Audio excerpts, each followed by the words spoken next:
Speaker. Can I just begin by acknowledging the thanks that my colleague, the Honourable Henare, provided to me for allowing him to go ahead of me in this second reading debate. I now realise why he did want to go early, and that's because he stole my speech. And I just want to put on record that that is absolutely the last time I share any threads of an idea for what my second reading speech will be. It was theft, Mr. Speaker.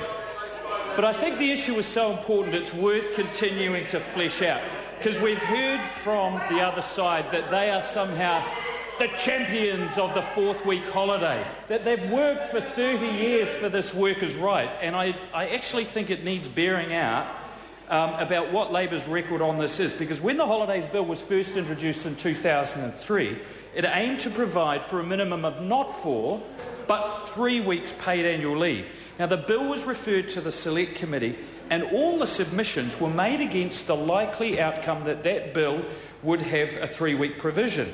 Now, at the same time, the committee was considering the bill of a member's bill, as my colleague Mr Henare mentions, the member Matt Robson, who happened to be a confidence and supply partner of Labour at that time.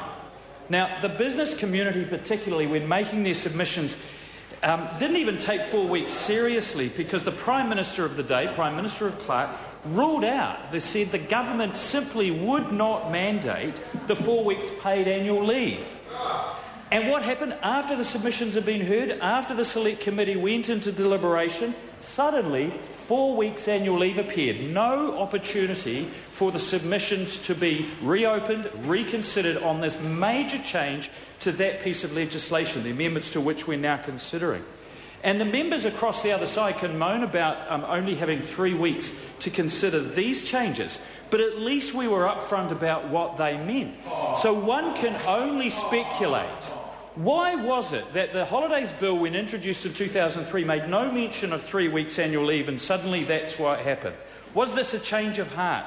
And why did it take so long to bring it in? Well, I wasn't here, so I can only speculate why that was the case.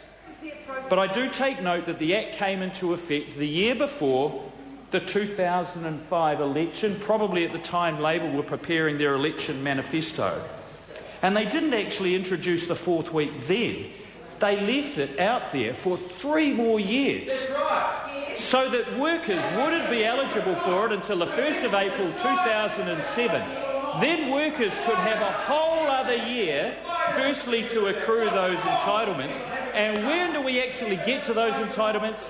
April 2008, another election year. So the electorate can be the judge of whether or not this was some principled change or a cynical election ploy.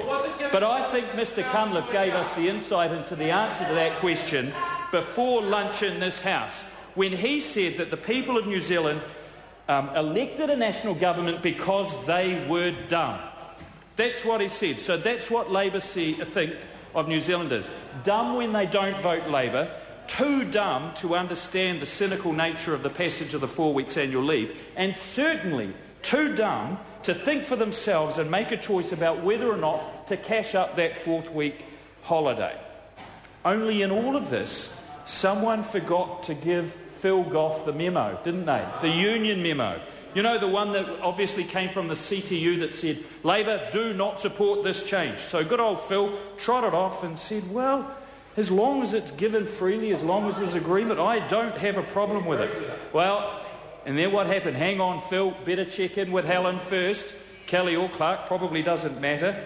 You got a text from him. Exactly. Text from New York. Wrong answer, Phil. Jerk the lead. We're not going to support this. So much for thinking for oneself. So I have more faith, Mr Speaker, in New Zealand workers. Yeah, well, you see, Helen's still got to get over the fact that the Prime Minister isn't going to go running to the CTU every time the government wants to make a change. They've had 9 years of that. 9 years. Well, life's changed.